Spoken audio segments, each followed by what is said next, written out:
So, welcome to the Astoria Film Festival Virtual Career Fair. We do this to introduce all of you to professionals in the industry so that you can get a better sense of what different jobs are. I know part of starting the festival was because I grew up here in Queens, working class immigrant parents, and I just didn't hear about a lot of different jobs and didn't know what they entail, didn't know how to get them or how they differed from other jobs. And I think it's just very helpful if you don't have that in your family or in your community, that you find it somewhere. So I'm hoping this is a resource for you all. And then also to hear about these people's stories and how they got to where they got to. It's always, I've found in my career, it's been good for me to figure out what people did to get to points I want to be at, and then kind of reverse engineer that, if you will. So, you can learn from them if you want to eventually be them one day. So anyway, thank you all for being here. Thank you to our amazing panelists. If you don't mind going around the Zoom and introducing yourselves. Do you want to start with Ruth? Hi, my name is Ruth Fernandez, and I am a member of Local 788, the Hair and Makeup Union, and I'm a makeup artist. And you were born in Brooklyn. and can you so HMU is the short form for hair and makeup artist in the industry, just so Correct. people know. Yes. And then you're also called a groomer for the men's work that you do, correct? Right. So besides being part of the union, I also do red carpet events with certain clients, and a lot of my clients are male, and so I do their grooming, which should be makeup, but the male version of it. Yeah. So, yeah. Hello, Ed? everyone. Sorry. Ed? Hi, I am the senior editor and manager at Sesame Workshop. So a small team and I edit Sesame Street and assorted other things from that universe. And have won multiple Emmys doing so. 3 of the last 5, I think. Very cool. Congrats. Eddie? Congratulations. Congrats. Thank you. Eddie? Oh, hi. My name is Eriberto Soto. I just go by Eddie. I started off as a character animator, actually, and I moved on to advertising and motion graphics. So I had a team at Disney. I've been at Disney now for, I think, 15 years now. And we work with out of home, internal videos, and work with all the allocation partners at one time, plus external clients as well. Very cool. Bryan? I'm sorry, I'm just going as I see you. No specifics. Hey, everybody. Good evening. I'm Bryan Korn. I'm a VP of Creative Content at Sony Pictures Television -Kids. I wish it was like a better way to say that, but essentially the kids television portion of Sony Pictures Entertainment. I also produce a show for Netflix called Hilda. And I'm here in Astoria, across the street from the beautiful Con Ed plant, really scenic. So hi to neighbors and also people who I'm big fans of the show you guys work on. And congratulations to you also, multiple Emmy Awards. So yeah, I got one in the mail a couple of days ago. I got one in the mail. And I haven't opened it. They're like, why don't you open your Emmy? I'm like, I don't know.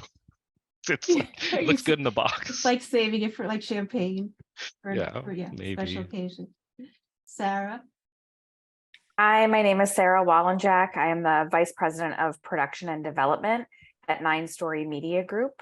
And I wear many hats there. I executive produce on shows like Charlie's Colorform City and Super Y and Daniel Tiger's Neighborhood. And I also am one of the 4 development executives that brings in new content to the studio that's based in Toronto. Our headquarters are there, and we have an animation studio in Dublin, one in Bali, and our creative affairs division where I work is based in New York, in Manhattan. Wow. And also multiple Emmys. Thank you. Jonathan? Oh, are you? Sorry. That's my fault. You should be able to, there you go. Okay. There we go. Okay, thank you. Sorry about that. Yeah, no worries. I'm Jonathan Jennings. I'm a software engineer. I work at a studio called Mind Show, and we produce, we make virtual productions, creating animated content. And so probably some more notable stuff we've done recently is creating Monster High music videos on YouTube, which have about 20 million views altogether. We created a show called Enchantimals, which is also available on YouTube. Hot Wheel City, also available on YouTube. Mattel likes us a lot. And then most recently we created a AI Santa Claus on Cameo for their Cameo for Kids launch. Yeah. Awesome. And so you work mostly in VFX, like Unity, you're a Unity specialist? Yeah, that's. So I'd like to thank you so much, everyone. Like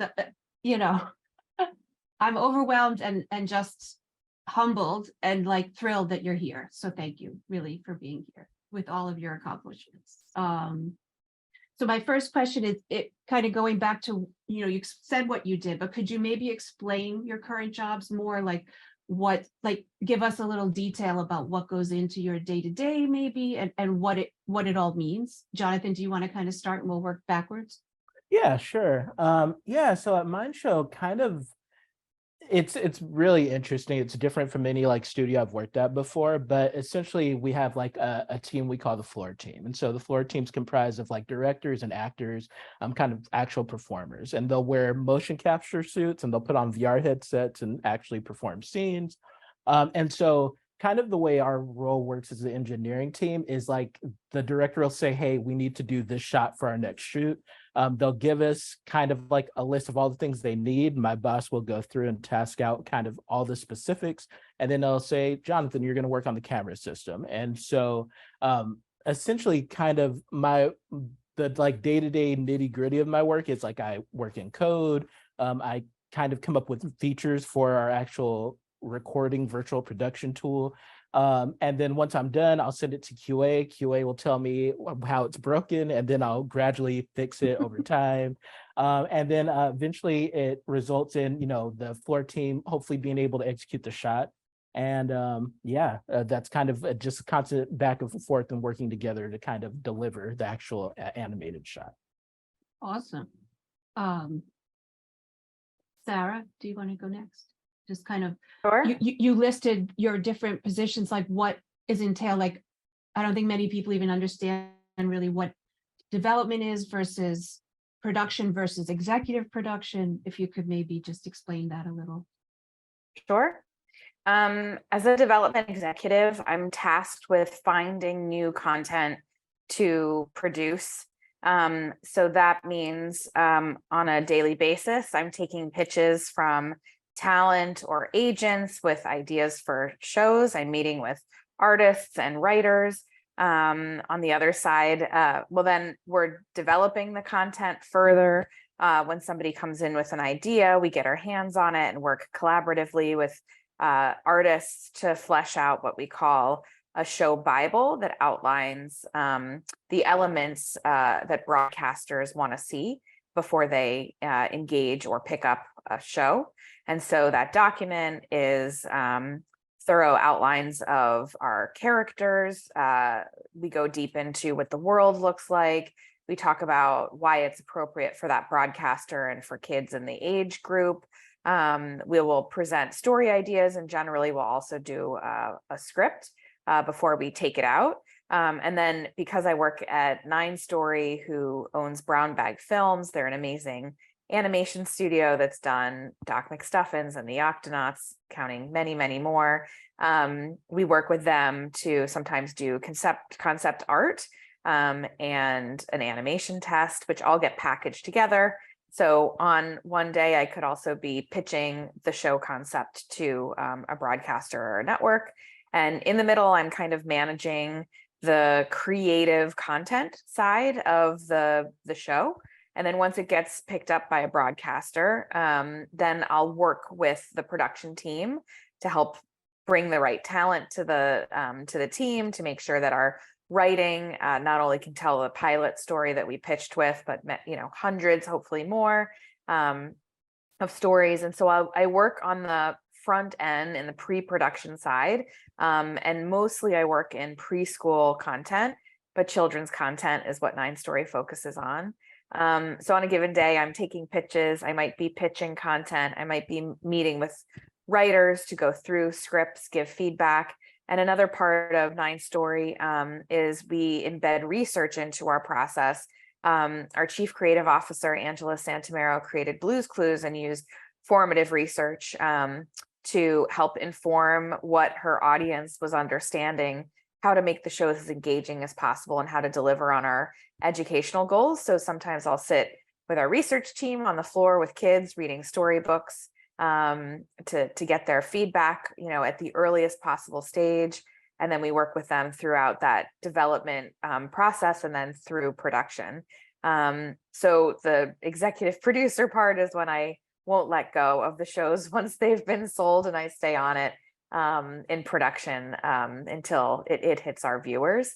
But in addition to that, I'm also working with all of the stakeholders within 9 Story and then externally. So it could also be talking to our consumer products teams, our franchise teams, our interactive podcast teams, to talk about how we can grow our shows to become hits and something that kids keep coming back for over and over again. So I wear many, many hats, but mostly the work I do is on the pre-production side. I spend a lot of time reading scripts and working with our writers and helping to make those formative decisions that make a concept a TV show for kids. That's such a great explanation of all those different positions. I appreciate that. Also, Sure. you must love do you enjoy just doing all the different things? Because that sounds like heaven. I really do. I mean, it's silly work, which is something I aspired to do. But, there are lengthy conversations about, what color a unicorn's hair should be and why, and what kinds of choices that will impact later on in the story. But we often catch ourselves at the conversations we're having. But I really like the collaboration. And I like the creativity, and I like that we're able to do good work for kids. So yeah, it's a very well suited position for me. Awesome. Sure. Sarah, I love that description of silly work. I've never heard it put that way, but it is exactly what it is, and it's what I do. I think about I've spent like a half an hour discussing how best to make the band of a pair of underwear snap for comedic effect. It's so I also work in kids content. I say broadly, I make cartoons. But much of Sarah, what you described for 9 Story is my position within Sony Pictures Television Kids. It's sort of on one end, the development process of ushering things in and kind of nurturing them through that development, into finding all the partners, to building the band, to taking the band on tour to pitches, the band being the pitch, not an actual band, and then eventually selling the show. And much like you, Sarah, if it's something that I'm really passionate about, I don't let go, and I go on and because why build a beautiful play set and then not get the chance to play in it? So I'll go a little more specific just because Sarah covered the broad strokes so wonderfully. I do a lot of literary adaptation. So it's a lot of kind of going to the library, picking up books, going to book fairs, developing relationships with publishers and agents to try to find hey, what is a vision that an author has worked on for years and years and has arrived into the world so fully formed conceptually and visually, because what an amazing foundation to build a show off of. The show I produced for Netflix, we found that way. It was a graphic novel that had been done by a British author. And then one thing that we're developing recently, I'll just show this example. This is a book called, I don't know if you can see this, Vamos, Let's Go to the Market. Yes. And this is something that we're currently developing. We found it in the bookstore, and so by Raul III. He's the author and illustrator. So we work directly with Raul to kind of take this book. We found an animation studio to develop the visuals. We find a writer to kind of build that all out. And then we're at the center of that wheel that's turning, all kind of working towards a show. So that's what I do on the development side. And then on the production side, I'm involved in the day-to-day operations of kind of making the cartoon, kind of putting together. And I can go into more specifics later on about kind of what is that process of animation. But that is a process that takes 2 to 3 years for one show. And so, they say And I live think people action. do not realize that. Wow. They say live action is a sprint. You'll work crazy long days in live action, and they say animation is a marathon. Sometimes it feels like animation is a marathon at a sprinter's pace because it's also really intense. Yes. But yeah, it's like from us finding this book to you seeing it on your television screen, could be 4 years, could be 5 years. And just one, sorry, I'm going on. One observation here. Which should be said if you haven't put it together, a lot of children's media opportunity in New York City. There's a rich history going all the way back to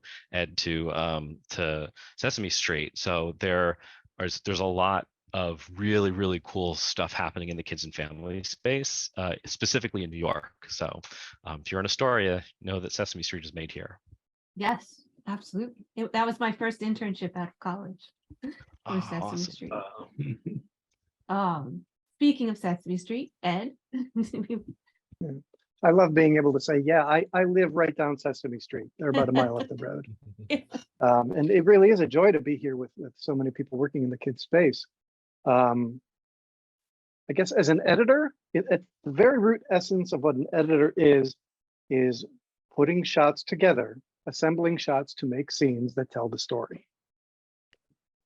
But there's so much more than that.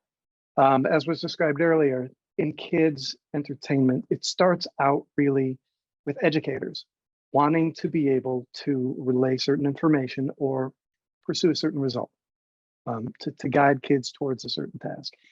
And that goal gets fed through writers, gets fed into, they develop the scripts, and then the directors and all of the production people make these amazing things happen on set. And then when the amazing performers and the amazing producers and the amazing directors get all of the amazing content shot, we receive it. We are also, editors are involved in the pre-production stage, kind of saying, if you have really highly reflective glass in that window, that's going to mean we are going to spend an extra week trying to take out all of the production equipment reflections. So we're involved in the early pre-production. Hopefully during production, where one of the best parts I love about my job is being able to be there on set while they shoot. And as a control room editor, assembling the takes as they go through the day and shoot it so that on the floor they can see the story that they're shooting, because most often things are shot out of order. Yeah. And so they're able to see if the take that they like from the one thing doesn't work with what they just shot in the next thing. So what we really do is take all of the best of the passion that comes from all of the stages before us. All those come in as little bricks of footage. And we're able to, as editors, play with those bricks in order to make a sculpture that tells a good story. And hopefully we are able to bring truth to the passion that everybody who came before us brought in to their work, and we're able to make something that they had hoped to be executed. You often hear the phrase like editors are the second directors. Do directors like that statement? How does that go? I don't know if they like the statement, but they sure like working with an editor who is empathetic and listens and gets a sense of their vision and is able to actually contribute. We're great collaborators with them. So editing is less doing what they say and not, this will be my vision on my own, but it's collaboration with everybody. And it can be a beautiful experience in the edit bay. That's fabulous. Where do we go? Eddie.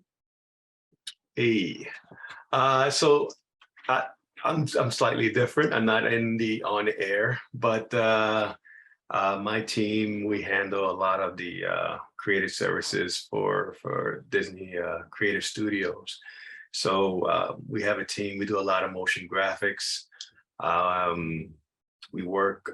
We also handle the out of home LED signs in Times Square.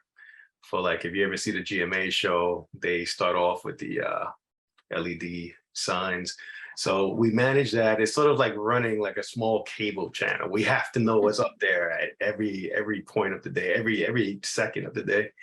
And so it's a fun job where we manage these signs, but at the same time, we work with all the internal allocation partners of Disney. We work with. And can you explain what that means? Yeah, so we work with. I don't know if I'm going to remember all of them, but let's say Disney Channel, ESPN, ESPN Plus.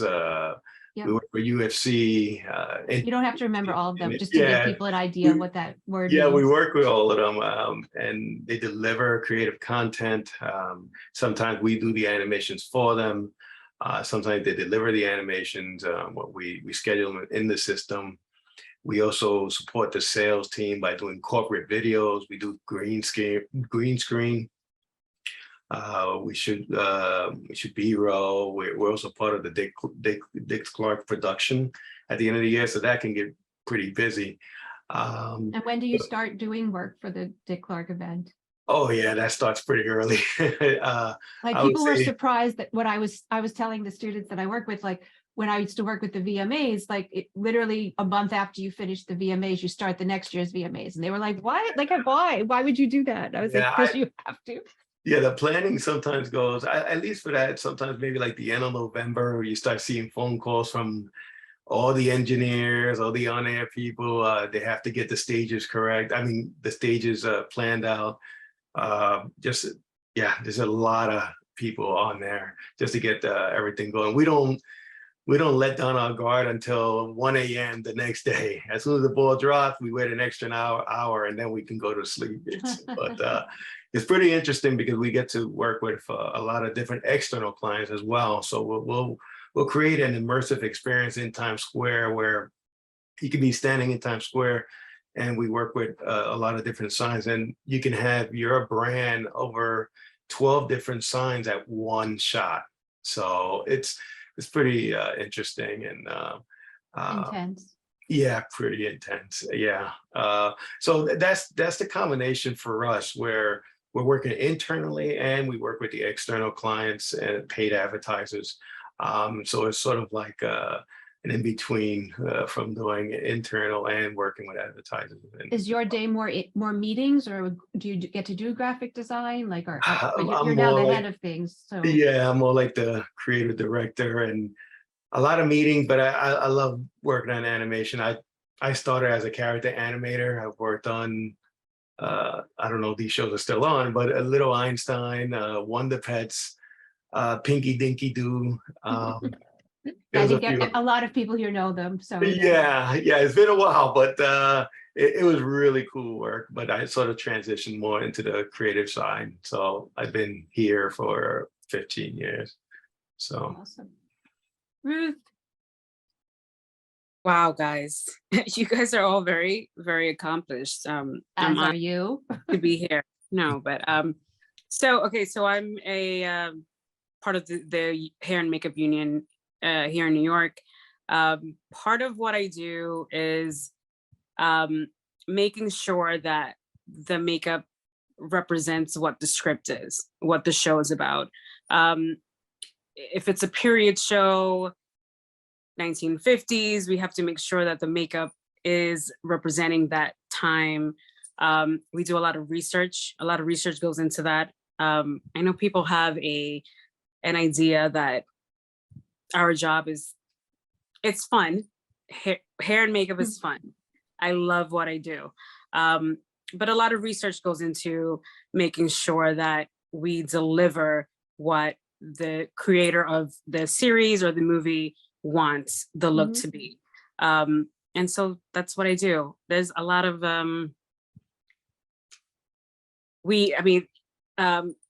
day played on Maisel, and I always reference back to that show, which it's an incredible show. We had to have the specific lipsticks from that era for our background. Specific nail polishes that were made in that time, somehow they were able to manufacture, and some lipsticks are still manufactured from that time. And we had to have that to be able to make sure that the background looked like they did back then. And to me, that's one of the things that I love about what I do. You know, growing up, by the way, huge fan of Sesame Street. And as a New Yorker, just being a kid and looking at different movies that I, for whatever reason at the time, just left an impact.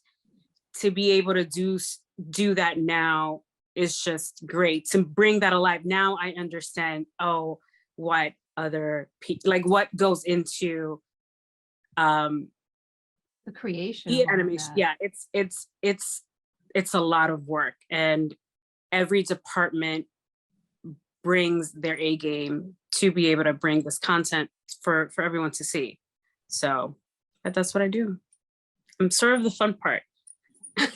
But it's a lot of work too. I mean, I know Oh, you're always, a lot of work. you're up at like 4 a.m. It's a lot of, yeah, it's long hours. I always say it's not glamorous. I think I said this last year. It's not glamorous whatsoever.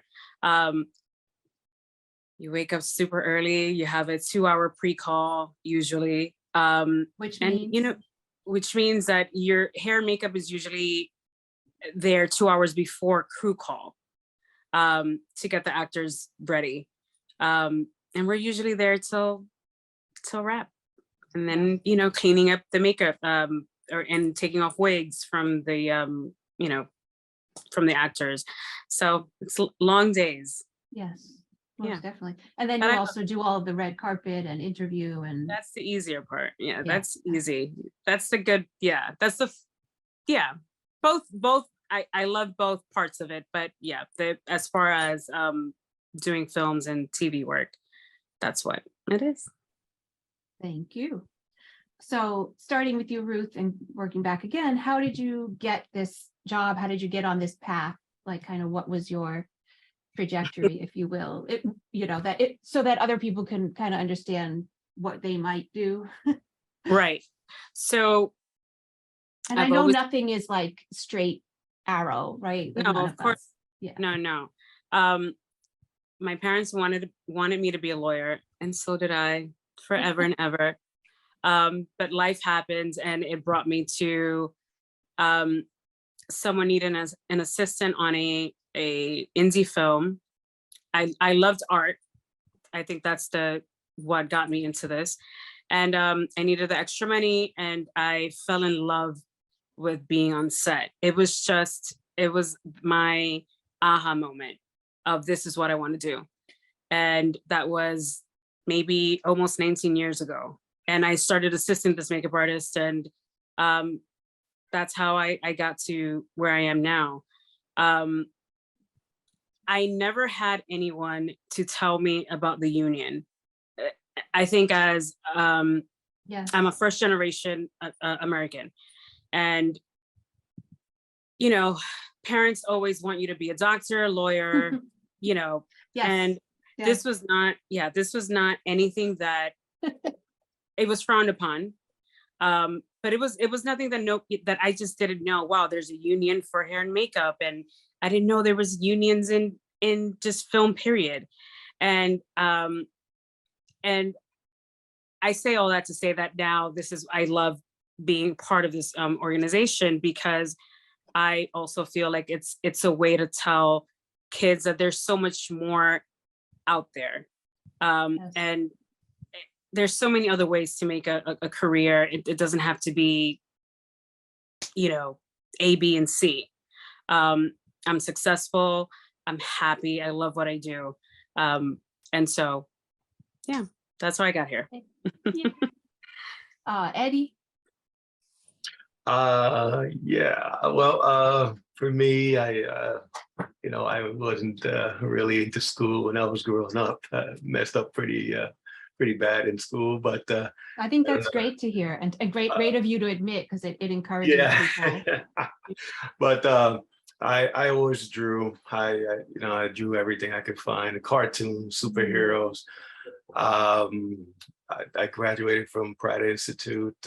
I started working in character animation, the shows I mentioned before. Then I went into motion graphics. I did interstitials for Blue's Clues and several other shows and whatnot. But yeah, and then leading to Disney, it was a funny story. I was working at Little Einstein at Curious Pictures. I'm not sure if anybody's familiar with Curious Pictures. Yes, really Sarah, big. Ed, and Bryan are all nodding. So. Oh yeah, okay. So I was working there, and we were working on Little Einstein, and we were told that it's like I think it was like a month left or two for production, and that's when I got a call to interview at Disney, and it's just funny because they were calling me, but we were working on the show for Disney.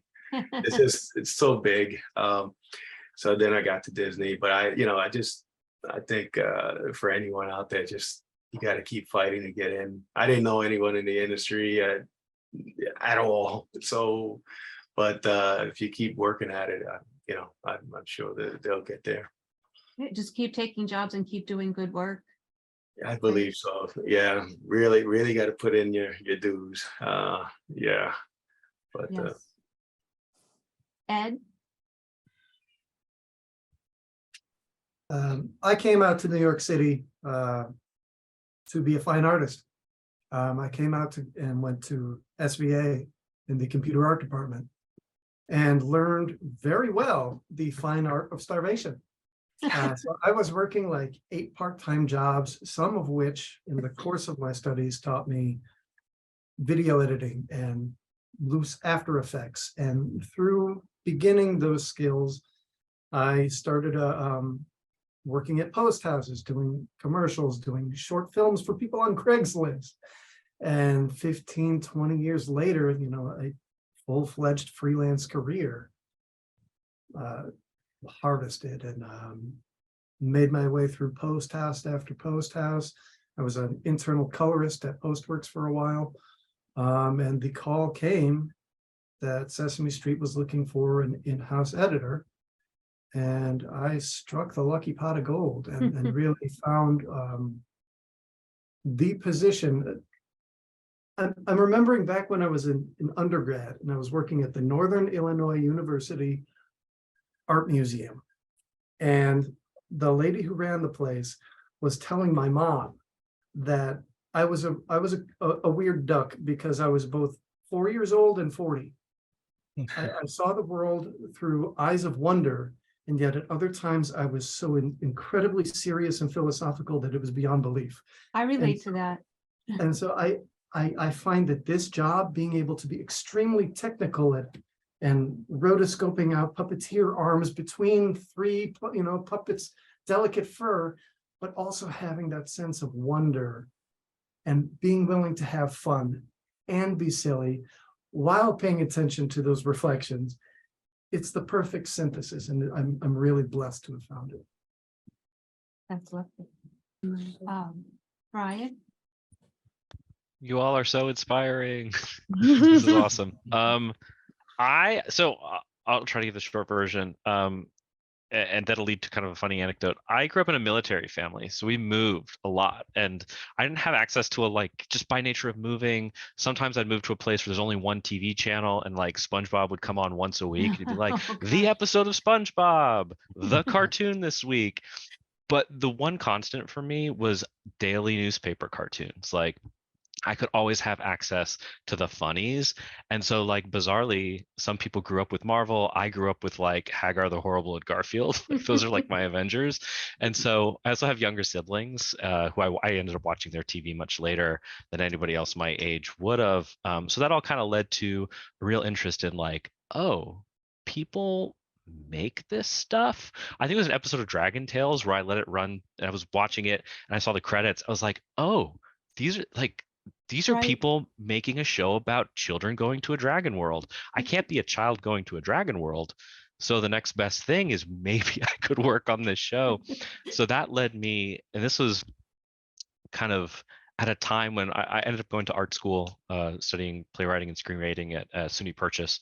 But I didn't really know how to get internships, where to go from there. I wasn't from like an entertainment industry family. So my idea was, I'm going to write Sesame Street. I'm going to write them and I'm going to ask them if I can intern there. And so I put my resume and my cover letter in a manila envelope and I mailed it to this neighborhood, to Sesame Street. And then 4 months later, I got another envelope in the mail, nice big manila envelope, and in it was a headshot of Cookie Monster signed. Oh no, And wait, what year was this?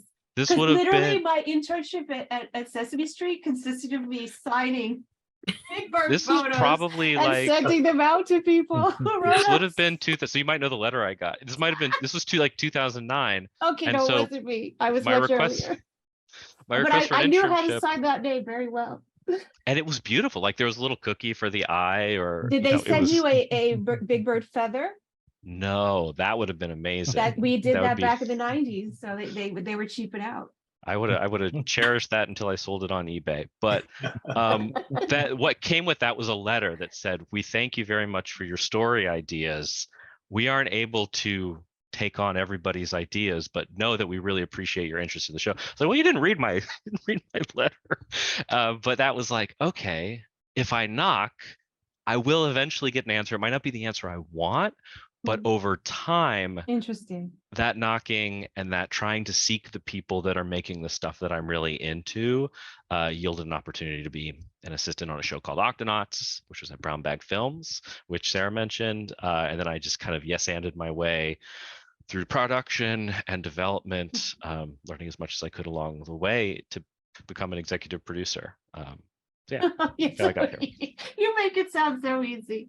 What was that first breakthrough? What was that first breakthrough job that got you in?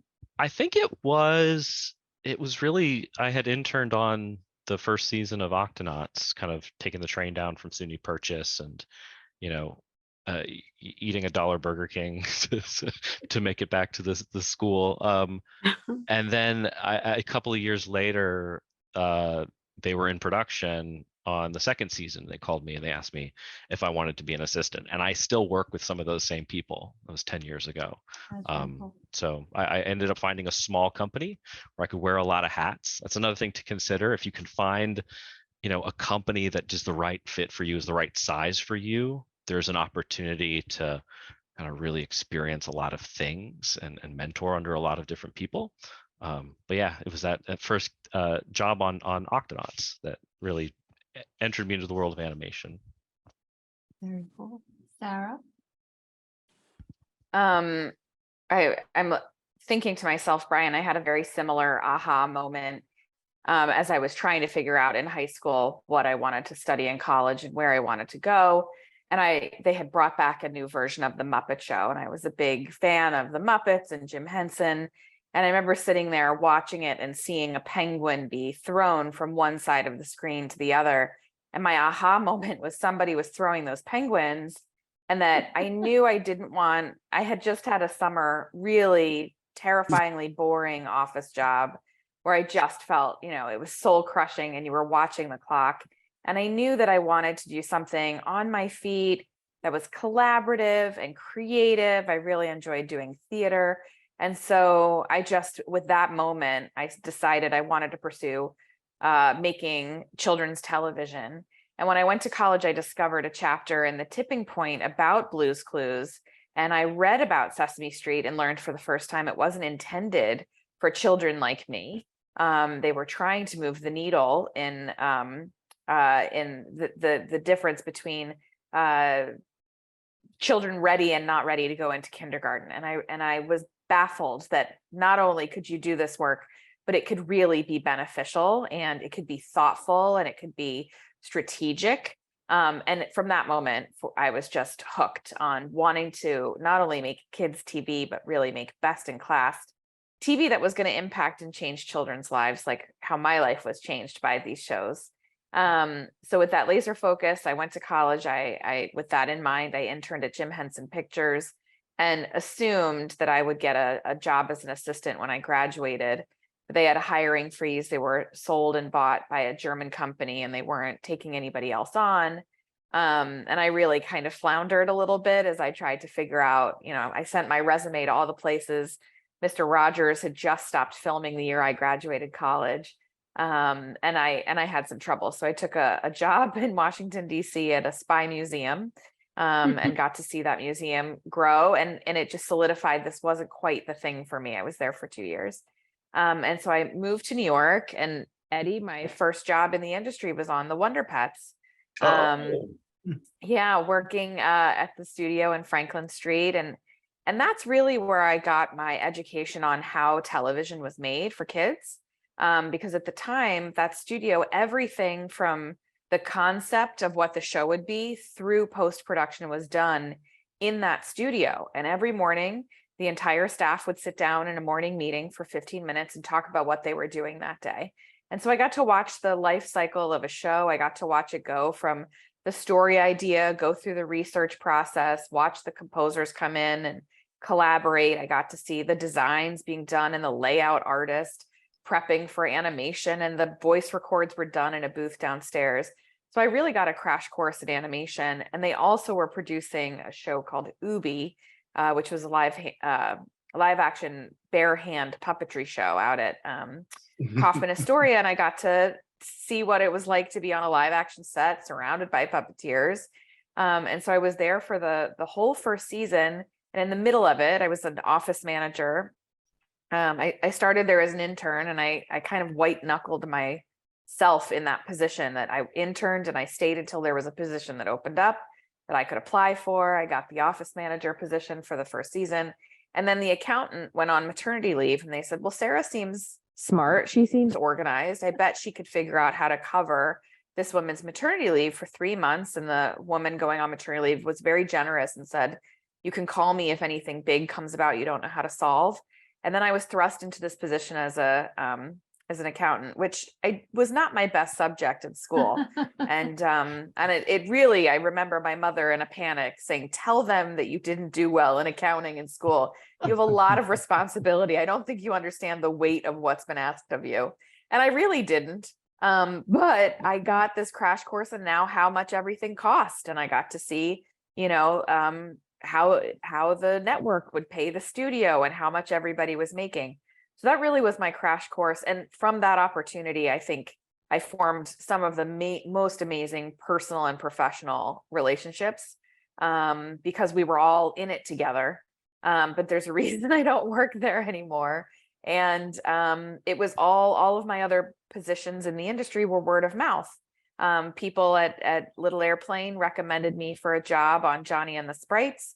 It was a live action puppet show with John Tartaglia that also shot out at Kaufman Astoria. And I got to work on that, which was amazing. And then somebody from that crew recommended me to another gig that Angela Santamaro's company was overseeing. And from that gig, I got the gig I currently have. And I've been working for this company for 16 years this month. Wearing many different hats. I was able to leverage going into the company was called out of the blue. 9 Story acquired it, but I was able to say, I'd like to be an associate producer versus a production coordinator, which was my title before.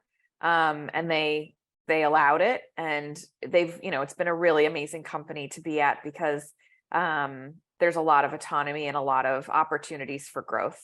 And when I say a lot, I mean, it's taken me 16 years to get from associate producer to a vice president and an EP. But that's essentially the journey. And the other big thread through this sort of how I got my start is the Children's Media Association. If you're interested in children's content, it's an amazing resource, and I highly recommend it in building your network. Because that network was really pivotal for me to get each position that I had. I'm looking it up so I can put the URL in the chat for everyone. Jonathan? Yeah, absolutely. And so kind of the beautiful thing, the beautifully chaotic thing about working at Mind Show, we kind of share with each other is how it kind of would bring all these people who were from very traditionally different industries and basically brought us all into like this shared environment. And so games were really what brought me into kind of virtual production. And so grew up avid gamer, consumed. I would watch my brother play video games because I was too small and he wouldn't like let me play. And so I'd just sit there and watch him play games for hours at a time. And then when I got older, I started playing lots of games myself. I was consumed with gaming magazines. My mom would enable my addiction. And so I'd Yay, read. mom. Yeah, yay, mom. So I'd read as much as I could about video games and like talk on the forums and all sorts of stuff. And I think when it came to time to graduate high school, mom kind of her rule was you either had to go to college and study something or you had to go and work. And so didn't really know what I wanted to do, but I've always been pretty decent at talking to people and listening to people. So I was either going to be a psychologist or my gaming magazines talked about being the game designer. And that sounded more fun. So I think I gravitated more towards game design. So went to college for a few years, graduated with a degree in game simulation programming, sent out 300. So first, let me say, I was not the top of the class engineer. I was always the last student in class most days. Sent out 300 resumes between my junior year of college and my first job role, and lots of rejections, lots of bad interviews, all that stuff. But then I got hired to a small mobile game studio in LA called Sabretooth Interactive. Worked on an Animal Planet kind of educational card game for my very first title. And then basically for the next 5 years, I worked on mobile games. And at the end of that stint, it was about 2016, 2017, which is kind of when VR started to emerge. There was the really famous Kickstarter for like the DK1. And around that time, there's just lots of opportunities for game developers to kind of transition to like this emerging VR space, whatever that looked like. And a friend of mine asked me if I wanted to come join them and work on a Ghostbusters project. I was very psyched to do it. They gave me entirely too much creative freedom to make a proton gun, which I went ham with. So it was really awesome. And kind of that transition from Ghostbusters, I moved on to a studio called Relay Cars, where I worked on basically virtual car showrooms. And it was just a different way to kind of apply the game programming to a more physical space. And I think that's kind of the thing that always attracted me to VR was kind of spatializing your programming. Like it's not just moving a character on a 2D screen anymore. You're actually like connected to someone's actual hand motion in space. And so did VR. After Relay Cars, I worked at another company kind of working on more kind of industrial focused training simulations in VR. And after that, I got approached by a recruiter from Mind Show, kind of talking about this weird, crazy new opportunity, something really odd. They were making TV shows and they'd already published a few. I think they published a version of Storybots on Netflix already. And they were making TV shows with Unity, which to me was only made for like games and these applications. And so it was crazy out there. But really exciting. It was something that I'd never heard of. And so dived in, I was super invested. And then, that's kind of what brought me into virtual production. And it was amazing. It's been amazing to work with directors and actors. And my first trip to the studio, the thing that got me the most excited was I've never been in an office with a dressing room. That was crazy to me. I was so excited. And they had like the mirror with the lights around that I never seen one of those before. So I was absolutely jazzed. But yeah, so that was the path that led me to. So tell us a little more about the virtual production world. Yeah. What you're doing there. Sure, absolutely. And so kind of essentially we have like rooms at Mind Show, and they're basically stages, sets. And so kind of like I mentioned earlier, like the actors will actually put on motion capture suits, and we have a tool called Mind Show. And so we have our directors, they have essentially a monitor that they can kind of see the virtual set. they'll put a camera in position in space. They'll tell the actor, hey, I need you to dance and do these motions. We record those motions. Those motions are output, and then or they're recorded and then like exported to like our modeling and 3D team who clean up the animations. And so that's how basically all the Monster High music videos got created, kind of through that process. Lots of like, shading and rendering stuff. We have to have kind of lots of conversations like what is okay for us to export from Unity, what needs to be made prettier to be like TV ready and YouTube ready for like final productions. But yeah, essentially it's kind of that process of just, I think the idea is increasing the speed of the animation pipeline, because it can be really tedious to like animate a character, right? Like lots of keyframes and all that. And so the benefit of Mindshow is using motion capture to just speed up that process. You could actually have somebody make the motion of grabbing a cup off the sink, and it's like one fluid motion, and like you can have somebody go and clean it up, which is a little different than like trying to find what the point is on the character to start a grab motion, figure out how far they have to reach out to grab an object in space, and then bring that back to the body. And so kind of that's the core sell, I guess, of Mindshow. Amazing. Thanks. So kind of a fight to finish up before we take questions. Do you have a word of advice? Like, what if you could give a sentence of advice to our audience, what would it be if they wanted to do what you were doing? Yeah, I think kind of what everybody on this panel probably has experienced knowing is like, I feel like one of the things that's always been successful to me was just being open to opportunities maybe I didn't fully understand. Like it's kind of embracing the adventurous streak, right? Like sometimes people present you opportunities that sound exciting, but maybe you don't know how it completely looks like what the full picture looks like. And I think kind of being in those spaces, it teaches you a lot about yourself. It teaches you what kind of conditions you can work in. And I think it almost makes those situations you're presented in the future when you don't have like defined spaces, you can kind of bring your flavor, your vision to those situations. And so just kind of be open to embracing the unknown. Yeah.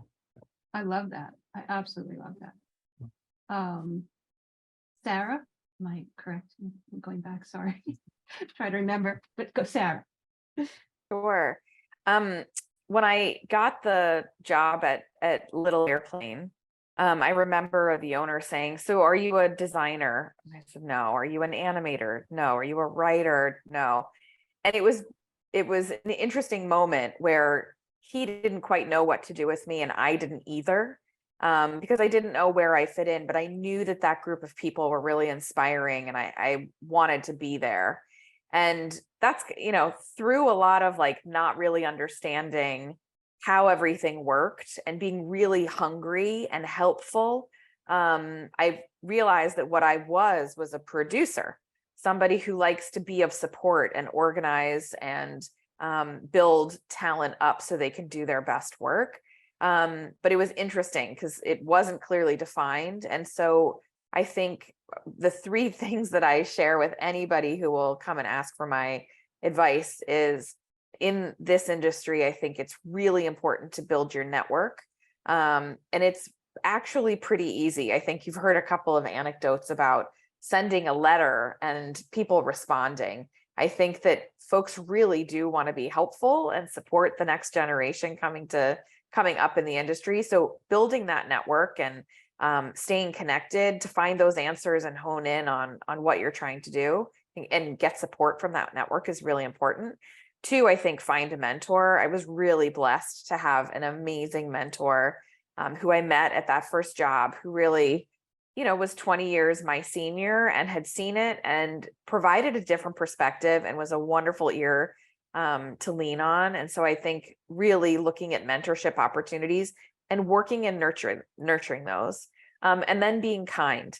There's no way all of those colleagues would have continued to put my name forward if I wasn't kind and someone that they wanted to work with again. I think that needs to be in your quality of work, how you show up, but that kindness, I think, is something I talk a lot about, especially if you're interested in getting into the children's media space. And the other thing I like to say is that if you want a seat at the table, the best way to ensure an invitation is to host the party. And so I do that, right? It doesn't take much to be the gatherer. If you're interested in learning more about a group of people who are doing something really inspiring, you can be the person who brings them together and find a purpose, and you're tapping into your network. I think it shows being kindness. And then I think it also taps into being fulfilling the mentorship. That's wonderful. Bryan? Those are amazing points, all of which I found to be true. I'll give one action point related to that, the networking piece.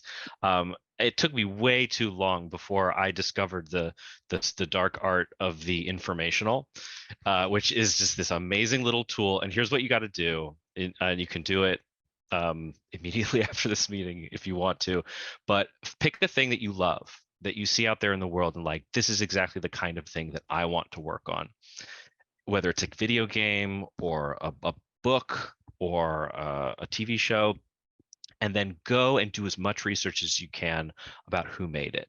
Who is the production company? Go on IMDb and look at the cast and crew. Who are the people that made it?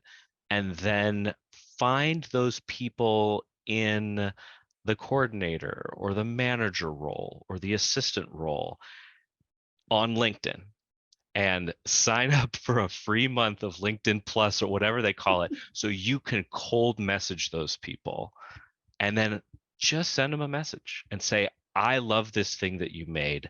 I want to know more about how it was made. Do you have a half hour for an informational so I can ask you a few questions?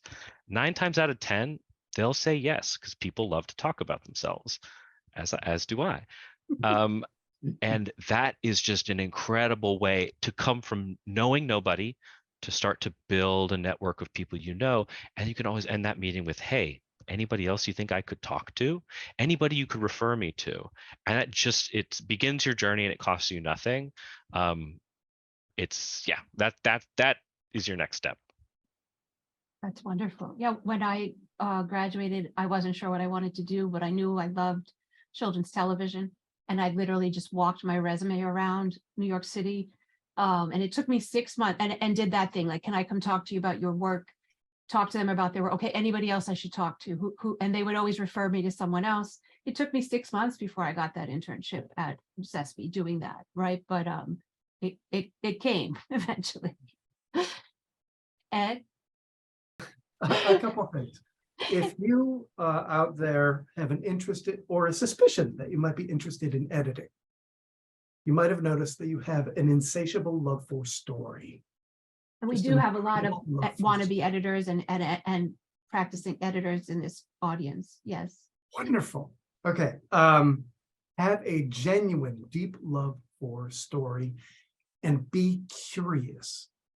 One of the Sesame revolves around almost like tagline lessons for the season. And last year's was, I wonder, what if, let's try, as a way to try to help kids play investigation and play learn.